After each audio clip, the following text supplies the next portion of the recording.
ये है चाणक्य नीति का 15वां अध्याय।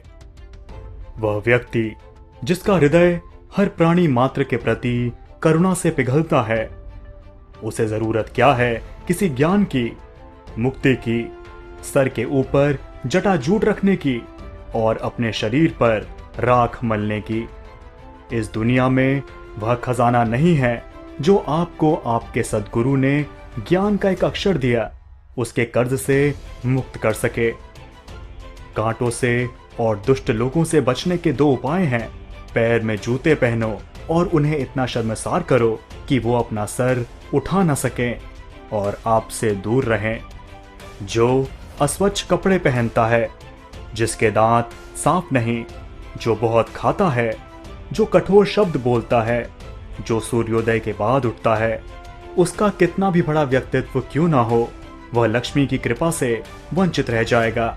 जब व्यक्ति दौलत खोता है तो उसके मित्र, पत्नी, नौकर, संबंधी उसे छोड़कर चले जाते हैं, और जब वह दौलत वापस हासिल करता है तो ये सब लौट आते हैं। इसीलिए दौलत ही सबसे अच्छा रिश्तेदार है। पाप से कमाया हुआ पैसा 10 साल रह सकता है, 11वें साल में लुप्त हो जाता है। उसी मुद्दल के साथ एक महान आदमी जब कोई गलत काम करता है तो उसे कोई कुछ नहीं कहता। एक नीच आदमी जब कोई अच्छा काम भी करता है तो उसका धिक्कार होता है। देखिए, अमृत पीना तो अच्छा है, लेकिन राहु की मौत अमृत पीने से ही हुई है।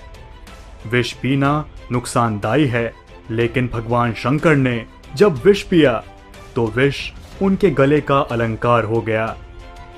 एक सच्चा भोजन वह है जो ब्राह्मण को देने के बाद शेष है। प्रेम वह सत्य है जो दूसरों को दिया जाता है। खुद से जो प्रेम होता है वह नहीं। वही बुद्धिमत्ता है जो पाप करने से रोकती है। वही दान है जो बिना दिखावे के किया जाता है। यदि आदमी को परख नहीं है तो वह अनमोल रत्नों को तो पैर की धूल में पड़ा हुआ रखता है और घास को सर पर धारण करता है। ऐसा करने से रत्नों का मूल्य कम नहीं होता और घास के तिनकों की महत्ता नहीं बढ़ती। जब विवेक बुद्धि वाला आदमी आता है तो हर चीज को उसकी जगह दिखाता है। शास्त्रों का ज्ञान अगाध है, वो कलाएं अनंत जो हमें सीखनी चाहिए। हमारे पास समय थोड़ा है। जो सीखने के मौके हैं उसमें अनेक विघ्न आते हैं, इसीलिए वही सीखें जो अत्यंत महत्वपूर्ण है। उसी प्रकार जैसे हंस पानी छोड़कर उसमें मिला हुआ दूध पी लेता है, वह आदमी चंडाल है जो एक दूर से अचानक आए हुए थके मांदे अतिथि को आदर सत्कार दिए बिना रात्रि का भोजन खुद खाता है।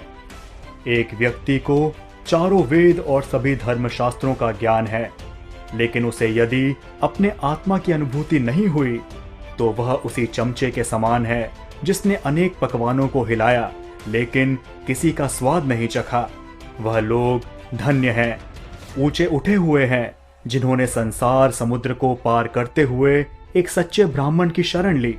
उनकी शरणागति ने नौका का काम किया। वे ऐसे मुसाफिरों की तरह नहीं हैं जो ऐसे सामान्य जहाज पर सवार हैं जिसके डूबने का खतरा है। चंद्रमा जो अमृत से लबालब है और जो औषधियों का देवता माना जाता है, जो अमृत के समान अमर और दैदीप्यमान है, उसका क्या हश्र होता है जब वह सूर्य के घर जाता है, अर्थात दिन में दिखाई देता है। तो क्या एक सामान्य आदमी दूसरे के घर जाकर लघुता को नहीं प्राप्त होगा?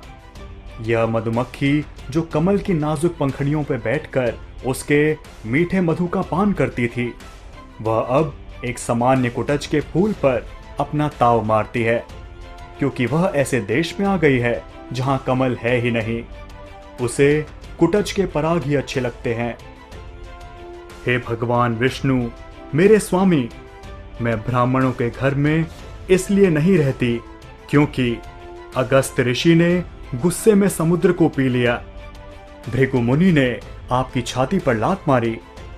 ब्राह्मणों को पढ़ने में बहुत आनंद आता है और वो मेरी जो स्पर्धक है उस सरस्वती की हरदम कृपा चाहते हैं, और वे रोज कमल के फूल को जो मेरा निवास है जलाशय से निकालते हैं और भगवान शिव की पूजा करते हैं।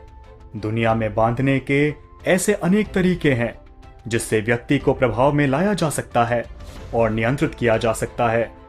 सबसे मजबूत बंधन प्रेम का है। इसका उदाहरण वह मधुमक्खी है जो लकड़ी को छेड़ सकती है लेकिन फूल की पंखुड़ियों को छेड़ना पसंद नहीं करती, चाहे उसकी जान चली जाए। चंदन कट जाने पर भी अपनी महक नहीं छोड़ता। हाथी बूढ़ा होने पर भी अपनी लीला नहीं छोड़ता। गन्ना निचोड़े जाने पर भी अपनी मिठास नहीं छोड़ता। उसी प्रकार ऊंचे कुल में पैदा हुआ व्यक्ति अपने उन्नत गुणों को नहीं छोड़ता, भले ही उसे कितना भी गरीबी में क्यों ना बसर करना पड़े। तो दोस्तों, ये था चाणक्य नीति का 15वां अध्याय।